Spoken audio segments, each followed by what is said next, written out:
Okay, so to resume our discussion last Friday, I would like to start with the practical part. So please refer to the lab for part one that has been uploaded on Moodle, and start with the three steps that are indicated in the lab.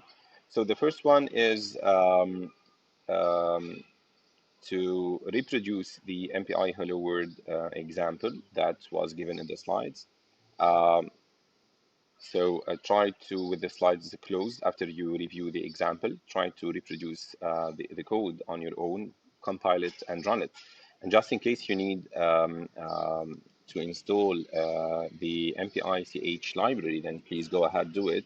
You have all the necessary information for you. Okay, so run it on several different number of machines, and check the complete loose control on the order of execution of the various tasks that are associated with the various processes. The next step would be to do the blocking send receive program. So in the slides, we had an example where we use a ring-like send and receive logic. So where the first process, the master process, sent a piece of data, a token, to the next process. So it was this example here actually that we checked at the end of the last session. It was the live session actually, and not in the recorded video. So in this program, each process would yield a certain token to the next process, and the last one would yield it back to the first process that displays it back on the screen. So this was a one logic that might be interesting in certain applications. In the step two of the lab for part one, you have to create and compile and run an MPI blocking send receive program. So it's the same two routines for sending and receiving data, but where actually the end processes that you create are divided into two subsets, and where every task number I sends to the task number I times 2. So they partner together to send to each other the data that they have in hand. Okay, so double check the logic of the program, and you have also the answer key, so you can check it. The last step in the lab is to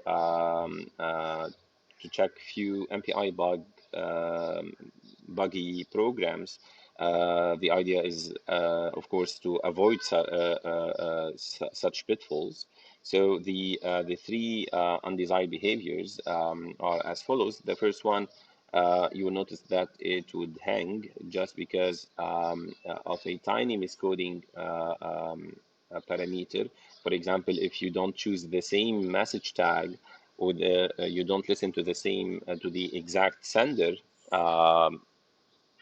as a receiver, then the receive functions would be blocking. Um, in the second bug program, it shows another type of miscoding where the data type mismatches. So of course, you will have unexpected behavior at the end. And the third one, you will have an abnormal termination because of the misuse of the initialization and termination functions, which are MPI init and MPI finalize. So double check those programs before starting with the new deck of slides. So in which I will be talking about the status object and how to compute the time, the execution time, to check if there were any gain in execution time due to the use parallelism. And afterwards, I will be talking about non-blocking send and receive routines. So let's start with the status object. Uh, as we said a few slides ago, while receiving a certain message, um, the system, the MPI system, is able to fill a certain variable called the status for us. We can send as a parameter MPI status ignore if we don't need any information from the status of the received message. But actually, since it's possible to, and it's even designed sometimes to receive from any source or to receive data from any tag to avoid having blocking receptions. So, for example, if if the main process is the master, which has typically a rank equal to 0, if it would like to loop over all the other um, uh, uh, tasks, okay, up to n minus 1, and would like to receive from them. So if we put the receive on the specific source number I, okay, then if the all the processes finished except the first one, maybe the buffer, the reception buffer of the master in this case would become full and will become blocking because the messages are not consumed, coming from the other tasks are not consumed, and because the master is still actually waiting for that process rank equal to 1 to send its data. Okay, so if it happens really at the end, we may risk having a deadlock or indefinite blocking because the buffer becomes full and then the process number 1 won't be able to send its data. So to avoid such situations, it's designed to to get the data from any source. Okay, so this MPI any source constant that we can pass here. So MPI any source. Well, in this case, what the loop would guarantee is to receive n minus 1 values from the various processes. But we won't impose any order on the reception. Okay, so if we kept I here as the ID of or the rank of the sender, then we will listen to the sender number 1 and then number 2 up to n minus 1. But if we put MPI any source, then as if we were declaring for the MPI library that the master is able to or is willing to get a certain amount of data here from any source, from any other process, no matter what the ID of that process is. Um, and well, this is wonderful because in this case, the master won't be blocked at all. And whatever process number J, such that J is greater than or equal to 1 and less than or equal to n minus 1. So for every J, this MPI any source would match with it, okay? And so this is wonderful, but sometimes if what we are receiving from the other threads, from the other processes, must go in a particular place in the final result. Let's say you have a large array of 1,000 values and you have 10 different processes. Each one of them would send you 100 values. So maybe you want to get the first 100 values from the rank number 1 in the first 100 positions, the values coming from the process number 2 in the second 100 positions, etc., up to the n minus 1 rank being put at the end of the array. And of course, maybe the rank equal to 0 is filling in the itself the first 100 values. Okay, so if you want to know which received array would go at which position number J, then maybe you need to know, although you don't expect any specific source, but you need to know which source has sent you the data. So in this case, you won't ignore the status, but you will use it actually. You will pass a variable here, and it will be filled in automatically by the MPI library with a few pieces of information, namely the source of the packet that was sent to you. So let's check how we can explore this information. So the status object is used after completion of a receive operation to find the actual length, the source, the effective source, and the tag of a message. Okay, so it's also useful when you say any tag. I don't care about the type or the subject of info of data that's sent to me. I'm up to receive any chunk of data or of any subject. So in this case, as I told you, the status would be filled in for you, and then you can, it's a struct. So you can go to status.mpi source to know the source ID or rank. You can check the status.mpi tag to get the tag value, which is also an integer. And you can eventually also use the status.mpi error to check if there is reception error. This may happen actually when you are expecting a specific count, but what is received is a value that is actually greater than the effective count. Okay, so in this case, you may find that the MPI error is filled in with a particular message to tell you what happened effectively. And you could also have other cases of MPI errors. You can check the API, complete API of MPI, if you are curious about the other types of errors that may happen.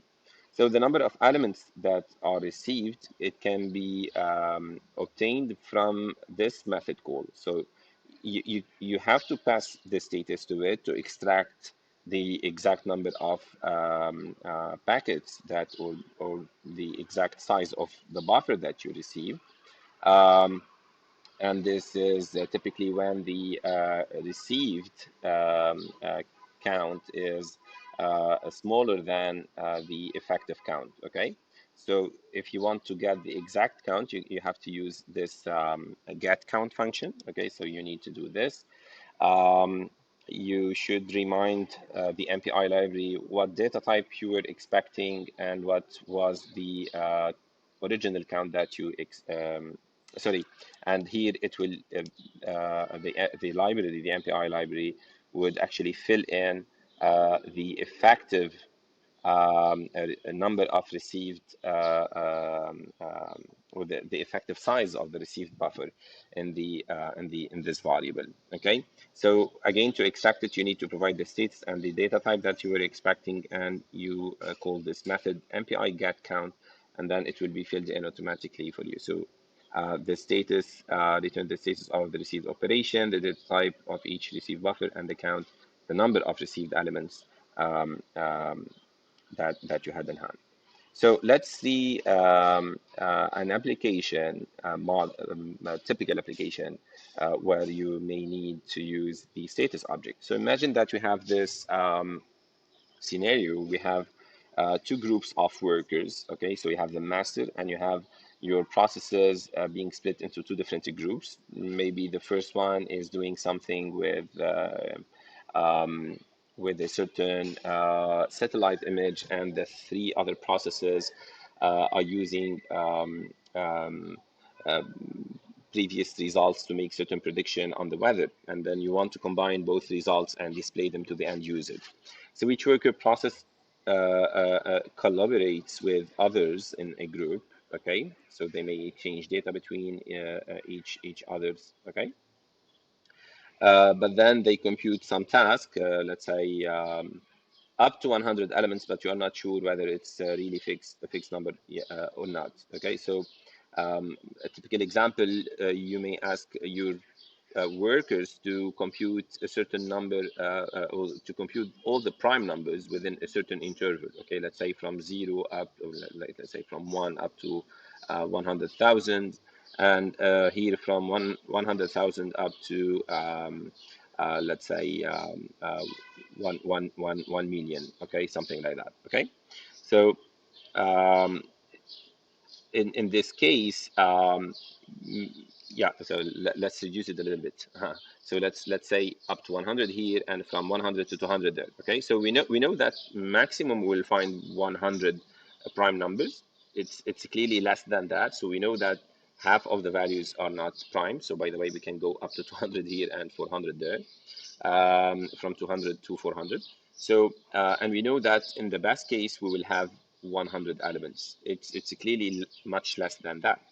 So, um, so in this case, we don't know, the master would receive at a different pace the values. So as soon as each worker finishes its work, will contact the master. So it's useless to wait on them in this order here, from the first worker up to the last worker. So it's good to just be waiting for any worker. Okay, so it's good to wait on any source. Okay, and it's true that you are specifying the count equal to 100, okay, but the master should expect that so often the number of prime numbers would be much less than 100, okay. um, in addition, the tag field can be used from these workers to tell the master uh, to which group that worker belongs. Okay, so suppose the group one is calculating prime numbers, the other one is doing another job. So it's good to specify the subject. It means the group number as a tag in the message. So once again, the master should not expect a particular tag. It should use any tag as a parameter. Okay, so just to sum it up, the count could be less than 100. The source could be any source, okay, and the tag could be any tag, okay. But for the master to display the final result, suppose it's required to display those prime numbers in the right order from the smallest to the greatest prime numbers, okay, to the largest prime numbers, then the master should actually check the exact rank of the worker and the exact group of the worker, okay, and the effective number of elements that were received from each worker.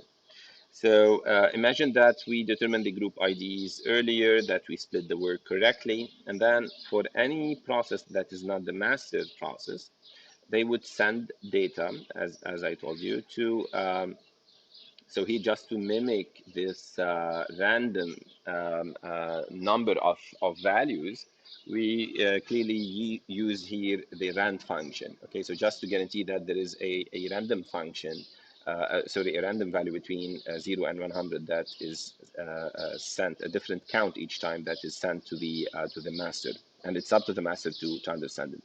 In a real application, you will be doing effective calculation, and the data size would be really a different value that ranges between 1 and 100, let's say. Um, so the senders would specify that they are targeting the master, so they want to send to the master, and suppose that they are providing their group ID as a tag, as we agreed on the last slide. So what if the rank is not equal to 0? So for the master, it has to wait on all of them, so from 0 to size -1. Again, this is only determining the number of times a receive process or a reception should take place, okay? But we won't go in order.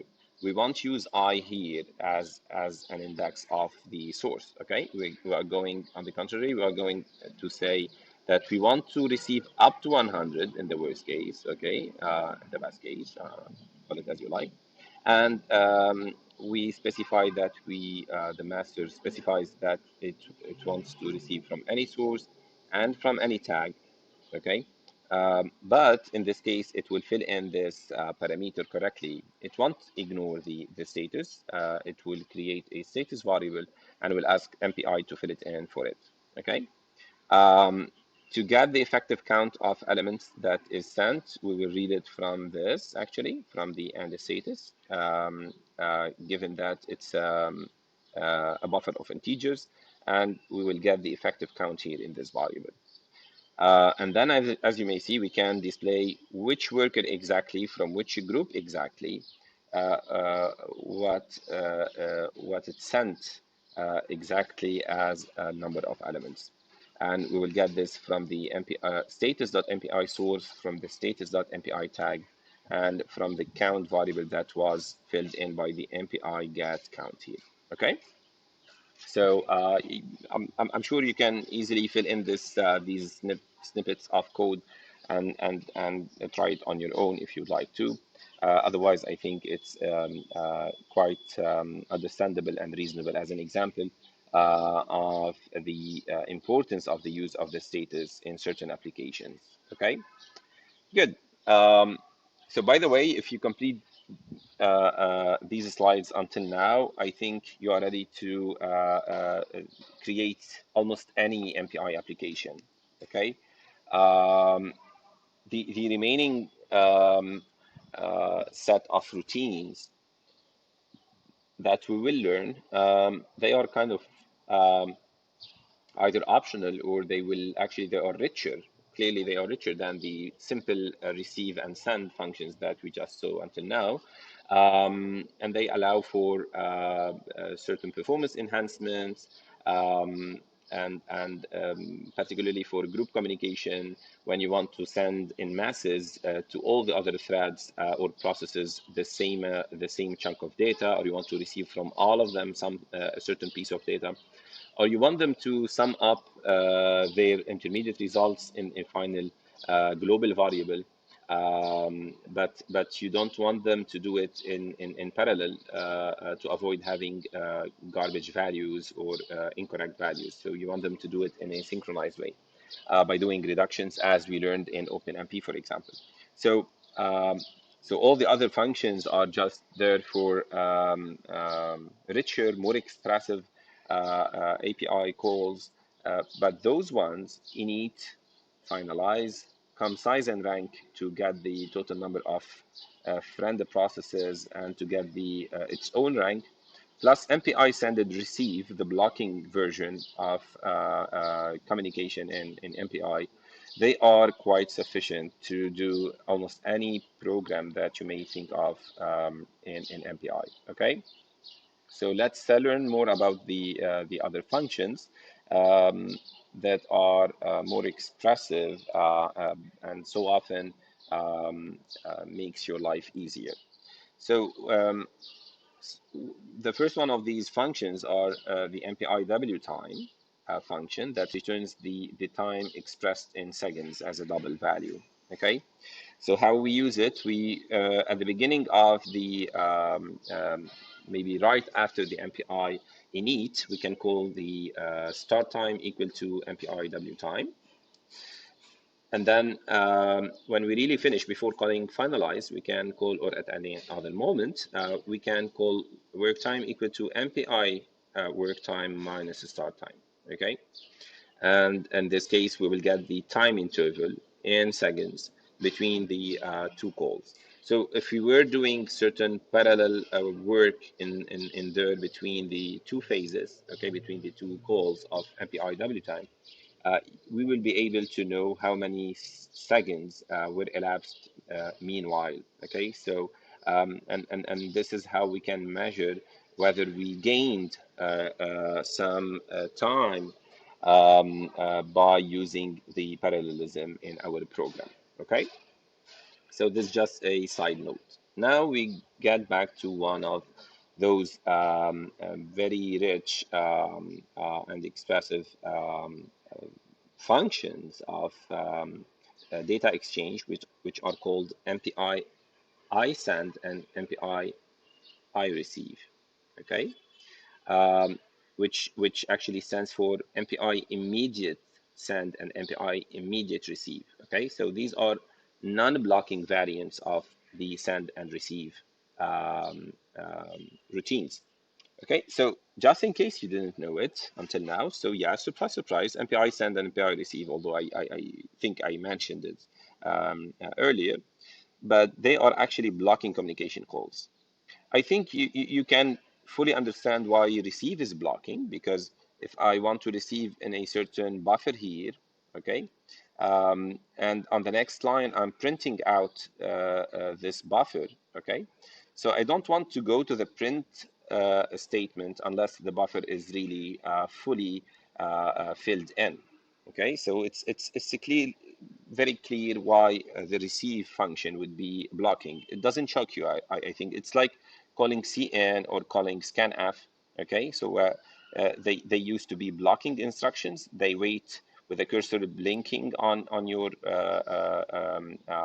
shell until you enter a certain value, and then they will start working and reading the values that you typed after before the enter, and they storing them in your variables. And right after that, your variables will become available for operations and for display, etc. So I think that you agree with me that it's quite intuitive. It's normal that the MPI receive function is blocking. However, you should also notice that the MPI send function is a blocking function. It's a blocking because in the MPI specification, the data that is sent, it should be absolutely received by the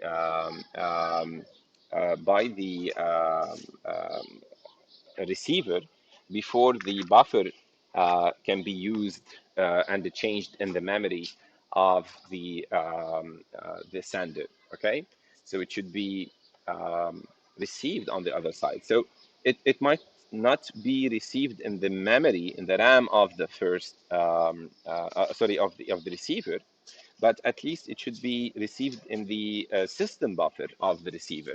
Okay, so it means it left the network of the sender, the RAM of the sender, and the network of the sender, and now it reached the other machine, so that actually it's safely can be safely uh, um, um, changed on the receiver, sorry, on the sender's side. Okay, so the this means that the send and the receive functions, they won't return until the send process or the receive process have fully completed. So when these calls return the memory locations used in the message transfer, can be safely accessed for reuse. Okay, so only when they return. So for example, when the receive call finishes, if you have on the next line print for the received value, well, this would be completely safe. Okay, because the receive function guarantees that the buffer is ready. The buffer has been completely filled. Okay, if you are receiving, let's say, 100 integers, um, we don't go to the next line if we only have 50 or 52 or 99 integers. We should absolutely fill all of them. Okay. Well, when the sender has only sent, let's say, 10 or 50 or 90 values, but not 100, it will also send a certain acknowledgement or end of a message acknowledgement, so that the receiver would actually say, even if it does not receive 100 integers, it would say that the reception process has been successfully achieved. Okay, so but we need this, actually, we need to make sure that we consume all the sent messages coming from the sender before we jump to the print statement. Okay. The same happens with the send. Okay, we should make sure that the data has left the memory and is transiting over the network to the receiver before being able to change the buffer, that variable that was intended to be sent. Okay, so for the send completion, it implies that the variable sent can be reused or modified, and the modifications won't affect the data that is received by the receiver. Okay, because it's already transiting over the network and coming here. So if data was equal to one, when the send is fully done from the side of the sender, and now it's transiting. So we know that data equal to one is traveling over the network to the receivers, and this won't change anymore. And only then we can go to the network, to the memory of the process after the send of this data takes place, and we can, let's say, after that, say data equal to 2. Okay, this won't change anymore the data that is traveling over the network. Okay, so do you see why send should also be, and it is actually a blocking instruction? For the receive, just one last time recall, it's actually, it means that the variable that is received by the process can be read safely and displayed or used in calculations, etc. It's fully filled in. Okay, so in contrast, the MPI iSend and MPI iReceive functions, they are non-blocking variants of those messages, okay? They mean immediate send and immediate receive. Their completion has to be separately tested, okay, by particular functions called wait and test, okay, that we will learn on the next pages. Okay, and these are primarily used to overlap computation and communication to improve performance. Okay, so the idea is to not wait until the other party receives the message, or that the message actually starts transiting over the network, is to allow you to go actually to do something else before changing the data. So of course, changing the data meanwhile, along with MPI iSend, okay, if you call MPI iSend and then you start changing the data right away, maybe the data will be transiting in a dirty state, in a non-coherent state, okay? But if you use this time to do something else, to make a progress on the computation that you have in hand, and then once you finish the next computation, you send the other result, and you don't worry about the let's say the effective moment when the receiver will receive your messages, then you can gain a considerable amount of time by not being blocked on the send instruction. Okay, so this will give you a very loose coupling between receiver and senders, and this is actually perfect. So let's see what would happen if you have a send and receive calls being done by two different processes on the sender side and on the receiver side. So suppose that a certain process start um, uh, willing to receive a message from the sender at the time number t0, and suppose that at that moment the sender did not start the sender process. So anyway, this call would be blocking, okay? Suppose that at T1, the MPI send is triggered, okay? Well, anyway, the process number one should still wait, actually. Suppose that at moment T2, the sender returns, okay? So it means that currently the data is traveling over the network, okay? So a copy of the data is already there. The copy is equal to one, let's say. So data is equal to one, okay? So after T2, after the return of the MPI send, the buffer can be reused. So here you can safely put data equal to 2. So this is the beauty of the blocking versions of send and receive. They have this safety, okay? Guarantee on the fact that it is safe to change your valuable data, okay? And meanwhile, even if at this moment data becomes equal to 2, we don't care, because the copy will travel until it is received fully on the other side.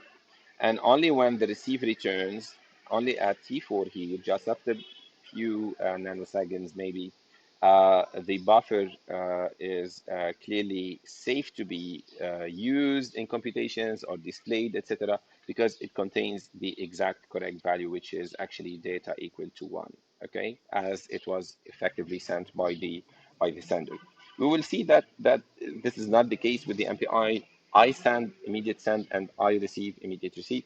We will have a slightly different version. So what is happening behind the scenes? So actually, um, when the processor sending processor has a certain chunk of data in the memory, well, it will be transiting over the network. Okay, so until this copy is fully done, the data must not be changed. Okay, after that, it can be changed, but this does not guarantee that the message is received on the other side. Okay, MPI will make sure that this is eventually received here. Okay, so it will remain in a certain buffer. If we zoom in to see these buffers, so each process can talk to a system buffer, but it's used only for the reception. So the data leaves the memory through the network interface to the other network interface. When received, it will stay inside the system buffer. Okay, so this is actually like the keyboard buffer, if you ever noticed this.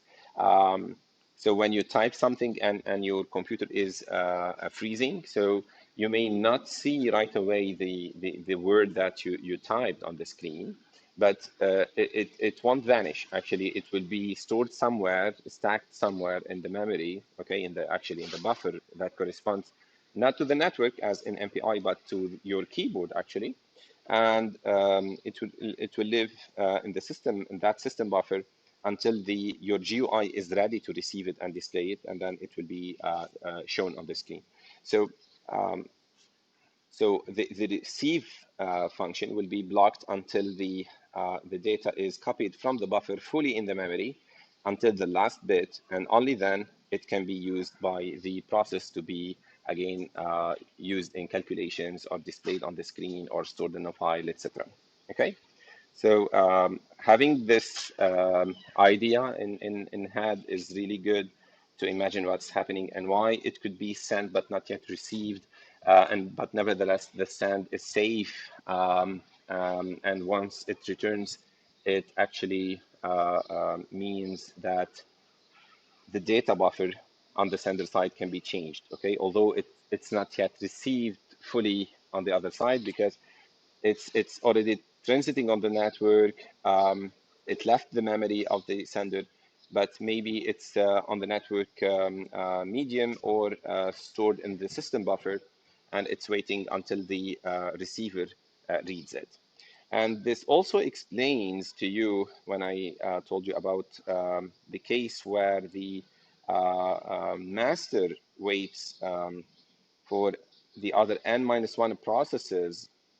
Okay, so if it specifies I here, so maybe if the process number one is the last one to write something or to send something to the master, maybe this system buffer will be full with messages from all the other processes, and nevertheless, none of those messages is read from or received from the master because the master is still waiting for the process number one.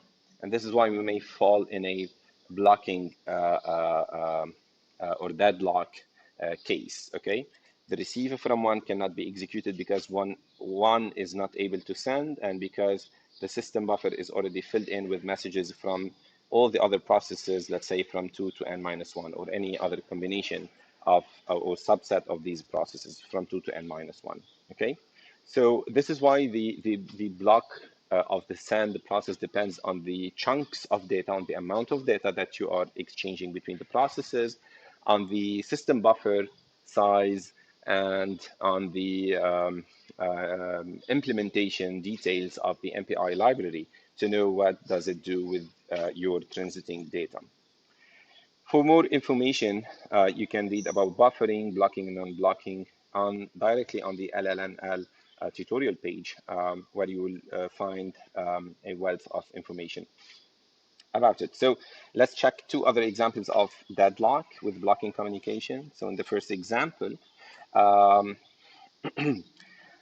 here we have, if the rank is equal to 0, we are sending, the master process is sending to rank 1 and then receiving from rank 1, okay? And then if the process has the rank 1, then it sends to rank 0 and then it receives from rank 0. At the first sight, you might think that this code should never block, okay? But just pause the video and think about it, okay? Think about the whole diagram. What would happen actually if what you are sending here and there, okay, the data and count that you have here is very, very large, okay?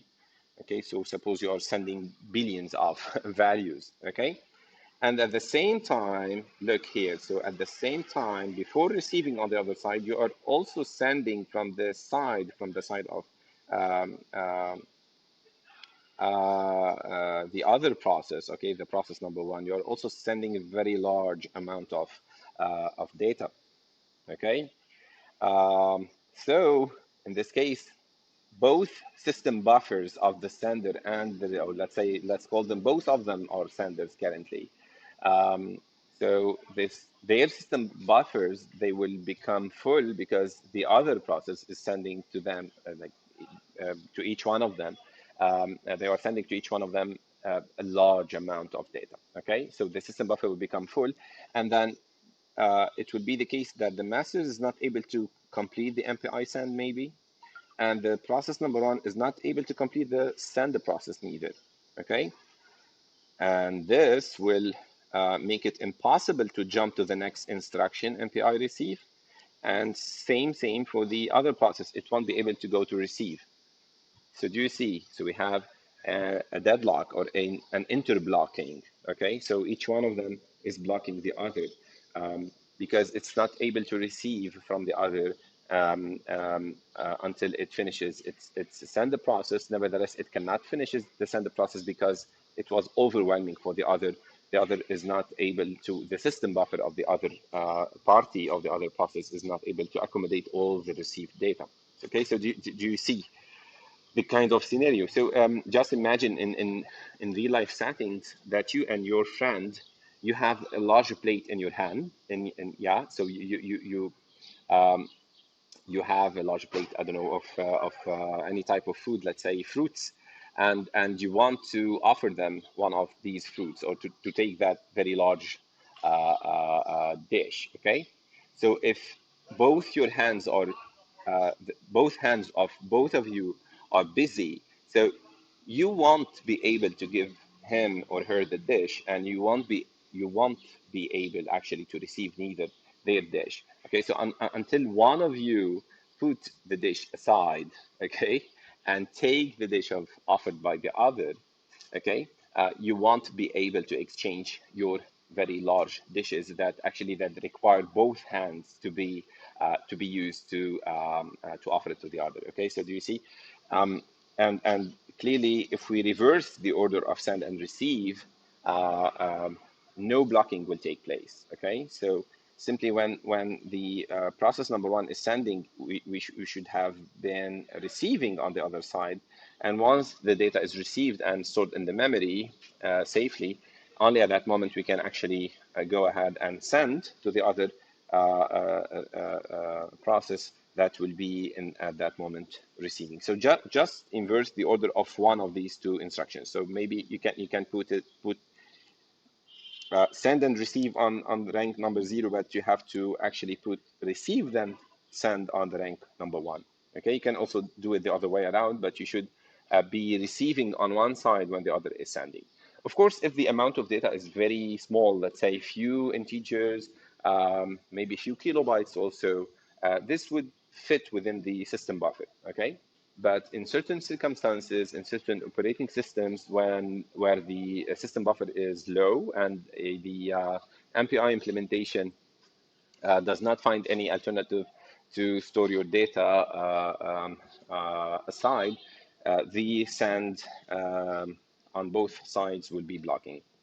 Another case is where you commit a tiny pitfall in the indices of the tags, let's say, okay?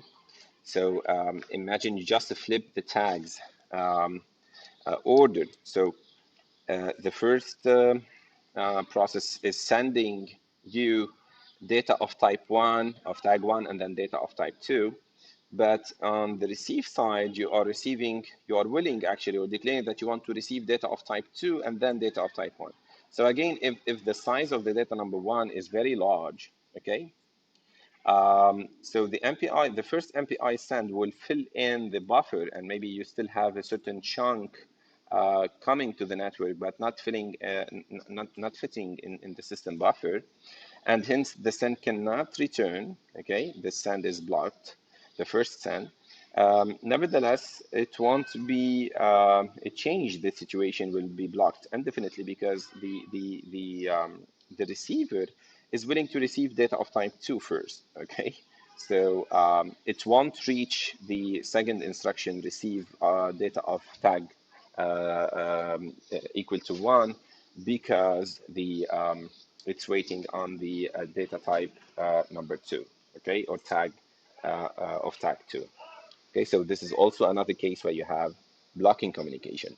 So how a non-blocking communication would help you, and how you would be able to use it. So non-blocking asynchronous operations, they return immediately request handles that can be waited on and queried. So actually, they have the same signature of send and receive, okay, except that you can that you have also to pass a pointer to a data type called MPI request. Okay, so you send a pointer on an MPI request that will be filled in for you with a request handle. Okay, what can you do with this request handle? Well, you can pass it to a function called MPI wait or MPI test. Okay, well, MPI wait, I think from the name, you can guess that you can use it to wait on the request until it's done, and it stores in the status the famous status actually variable. So this is why another difference between I receive and receive is that there is no status variable here. Okay, you only have the request. Okay, because the reception is done asynchronously, it's gonna take time, and I receive returns immediately right away. Okay, so it doesn't wait, so it returns right away. So you cannot have a status filled in here for you. You can have a request, okay, a postponed or a yeah, a long interval of time request that you can wait on until it's fulfilled, and only then the status can be filled in for you. Okay, so in the case of the send function, for the send operation, actually, the status is new. Okay, we didn't have a status for the send function, but for the isend, we will also have a status back when we wait on the request. But here the status will only tell you if the test is canceled, or in case there were any errors in the sending operation for any reason. Okay, disconnection, input output problem, etc. Okay. But in the case of the reception, it will be filled in if you specify any source and any tag as usual. The status in the I receive function will be helpful for you to know which source exactly, which tag exactly, and which count exactly were received on your side. So these non-blocking operations allow for overlapping computation and communication. Nevertheless, if you want to change this buffer at a certain moment, but you're not sure whether the MPI send has done or not yet, then you have to call MPI wait. And only then on the next line, you can say buff equal to something new. Okay, so don't change the buffer until you call MPI wait first. Okay. Hello, if you don't want to wait indefinitely, well, you can use this soft test, okay, non-blocking test. So wait is blocking, but MPI test is just a quick check, punctual check on the status of the request. Okay, so you can very quickly test the request.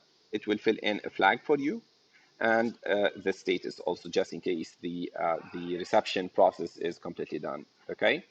And so typically the MPI test could be done within a while loop. Okay, so why the MPI test on the reception, let's say, is returning that it's not yet done, you can do a certain computation meanwhile. Okay, so while MPI test is not done, you can do certain computation. Okay, but once you finish all your computations and there is nothing else to be done, you have really to make sure that the data is received or sent or whatever before changing it. Then you should absolutely use outside of that while loop, let's say, MPI wait before finalizing or before exiting, etc. Okay, just to make sure that the reception or the send process are done correctly. What if you have multiple other processes and you want to receive from all of them, but you want to actually receive in asynchronous manner? Well, you can actually use iReceive in a for loop, and this is really wonderful because you can store all the requests that you generated with your iReceive function, and then you can use MPI wait all to wait on the array of requests that you have. Of course, you have to provide the length of the array of requests because you're using C, so it cannot be detected automatically as in Java. And then this would return an array of statuses to you to tell you which request was fulfilled by which source tag, etc., if needed. Okay, and you can also wait for any one of them.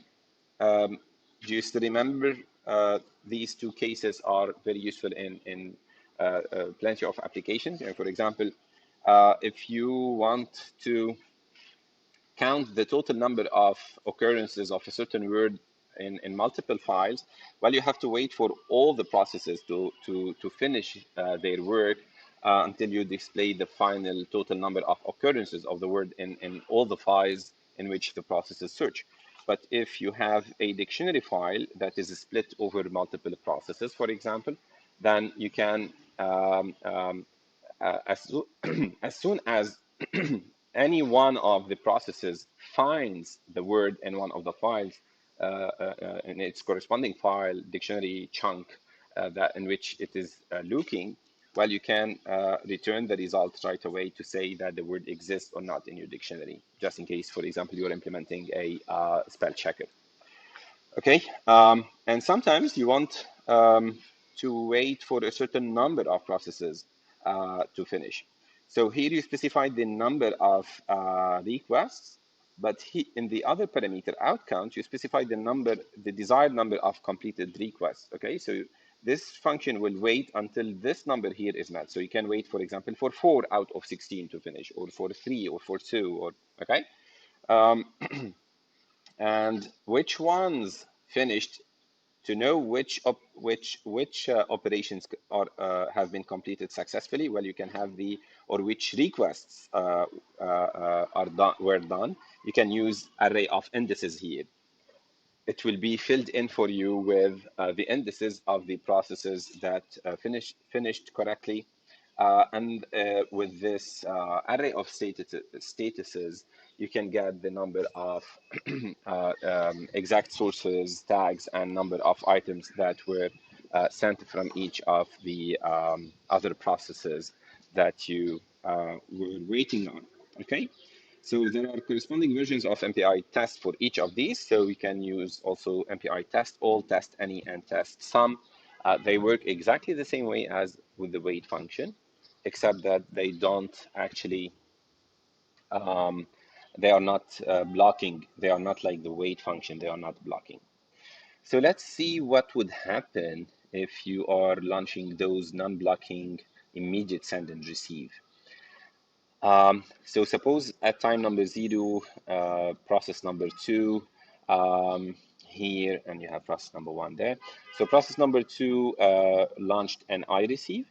So look, it returns immediately, okay? And this is the danger with this. If you are printing out the buffer, well, clearly it will be with the same, most probably with the same status before calling iReceive.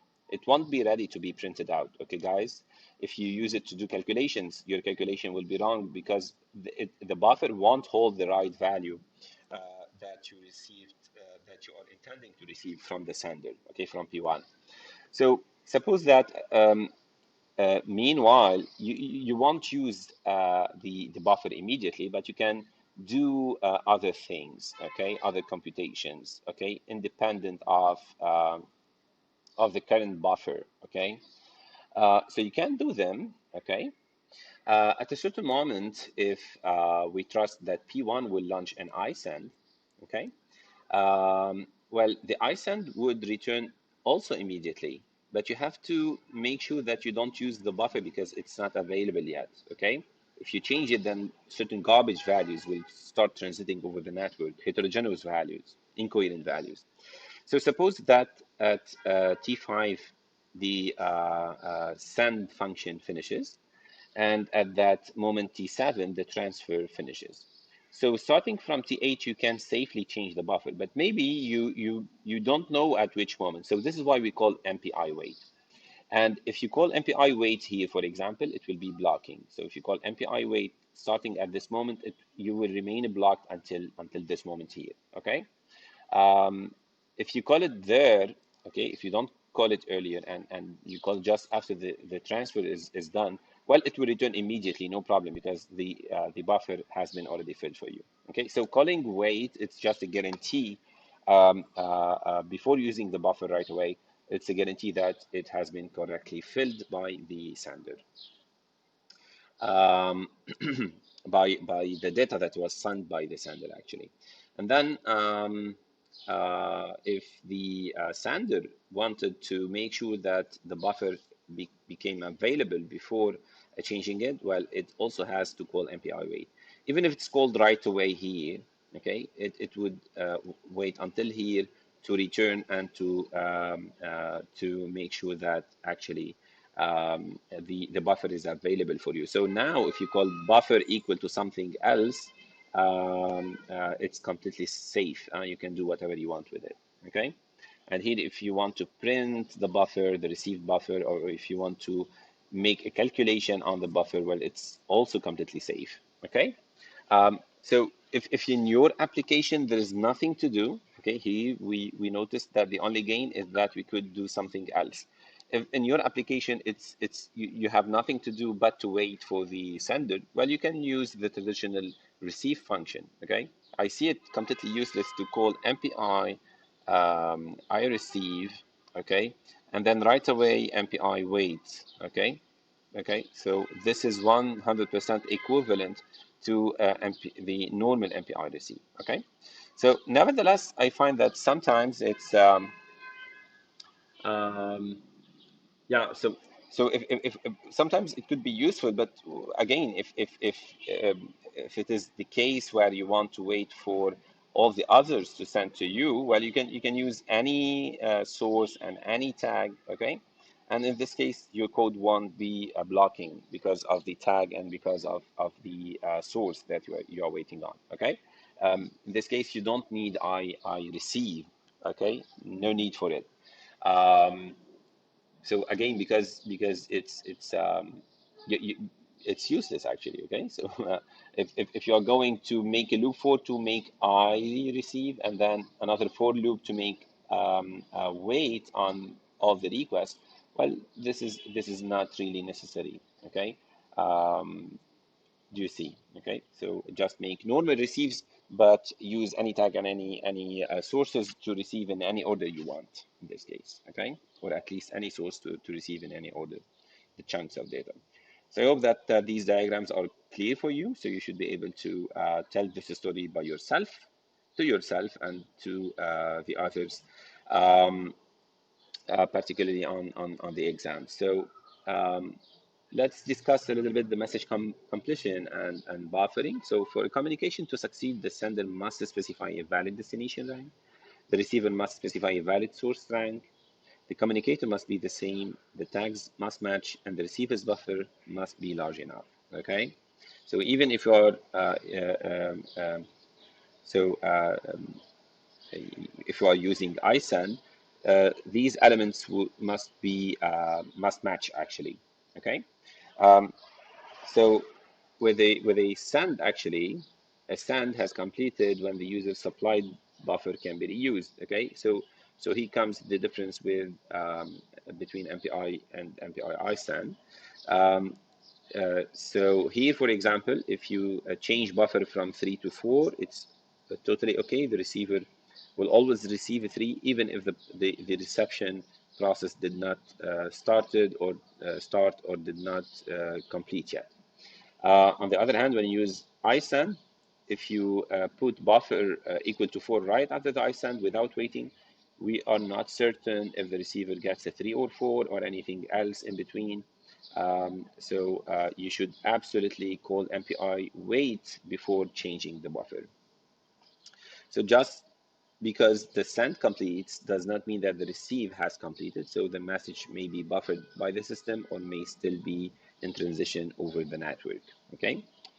Good. So let's see this nice animation. I think in the PDF file you won't see this animation, so this is why get back to this video whenever you want to check it. So to see the difference between the blockade communication, where the send should be done fully before you are able to change the array here of data, and then the reception should be also fully done before proceeding with the calculation on top of this received value or display, etc. With non-blocking communication, well, this is done gradually, okay, and you can actually wait if you want to use wait to if you want to change the buffer just to make sure that it has been fully flushed on the network to the other party. So let's consider an example. So here we have the master sending certain data to all the processes. Okay, so actually to the process, sorry, number one. Okay, and the process number one is receiving those chunks of data. Okay, from the process number 0. So what is done here actually is that we are launching this MPI send of for the data item number I. We are recording this in a request number I just to be able to wait on it later on. And then we are jumping to the next iteration. So we don't care if the process number 1 has received or not yet the data number I. We don't care, by the way, if it is the right order or a different order. So the process number 0 is really able to progress in parallel. It's able to compute the next chunk of data number I and send just an order to send it over the network with immediate send, and then gets back to the loop, next loop number I. So the next iteration number I in the loop. Okay. And this is why this compute is done as early as possible and done really in parallel with the reception being achieved gradually on the side of the process number 1. So process number 1 will actually is using receive.